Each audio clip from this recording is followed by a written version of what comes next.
What if the money in your wallet is slowly losing its power every single day without you even noticing? And why, for thousands of years, have people turned to gold when they fear their money is losing value? The question: imagine waking up one morning and discovering that almost everything has become more expensive.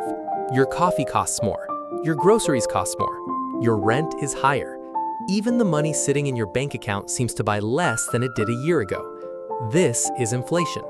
But then another question appears. Is there an asset that can protect your purchasing power when the value of money falls?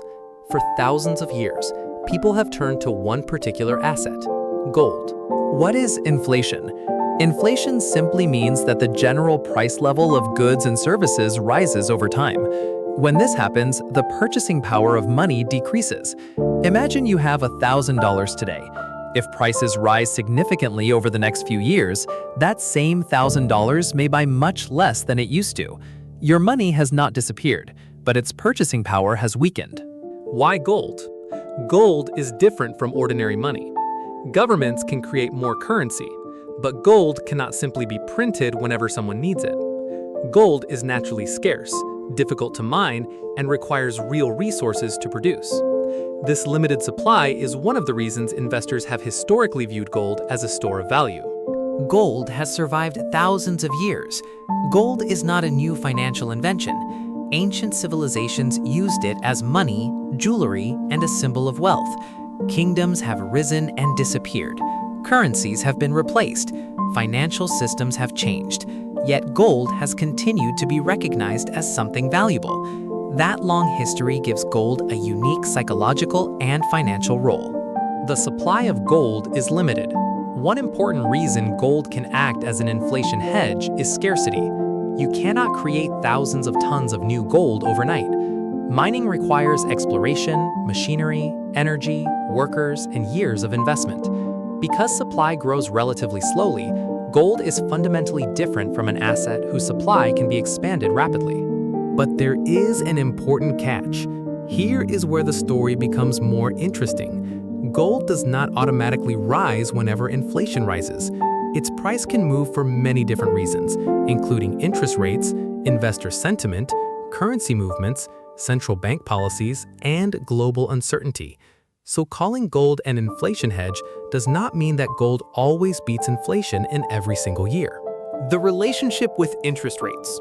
One of the biggest factors affecting gold is the relationship between interest rates and inflation. Gold does not generate interest or dividends, so when interest rates are high and investors can earn attractive returns from other assets, holding gold may become less appealing.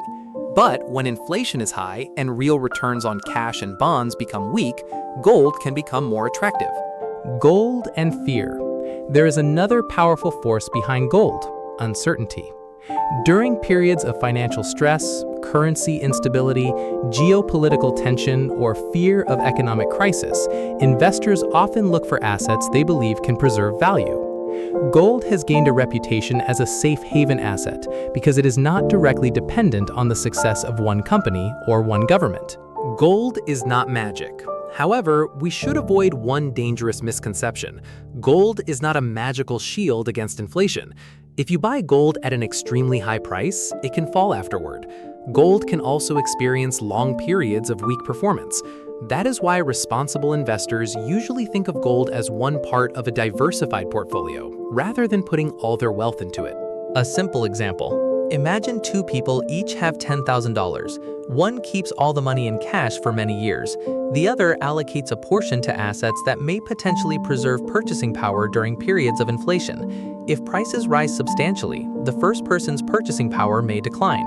The second person may have some protection, although the outcome depends on which assets they chose and when they bought them. The lesson is not buy gold. The lesson is understand purchasing power. Why central banks hold gold? There is another fascinating piece of the puzzle. Central banks around the world hold gold as part of their reserves. Why?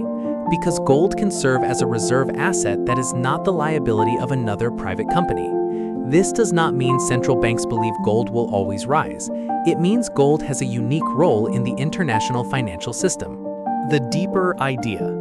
The real reason people value gold during inflation is not simply because gold is shiny or beautiful. It is because gold represents scarcity, durability, portability, and a long history of human trust. Money works partly because people trust the monetary system. Gold has survived many monetary systems. That history gives it a special place in the minds of investors. The real lesson for you. So, should you buy gold? The better question is, what problem are you trying to solve? If your goal is to protect purchasing power, you should understand inflation, interest rates, diversification, risk, and time horizon before choosing any asset. Gold may have a role, but it should be part of a broader financial strategy. Think long-term. Inflation is not usually a dramatic event that happens in one day. It is often a slow erosion of purchasing power.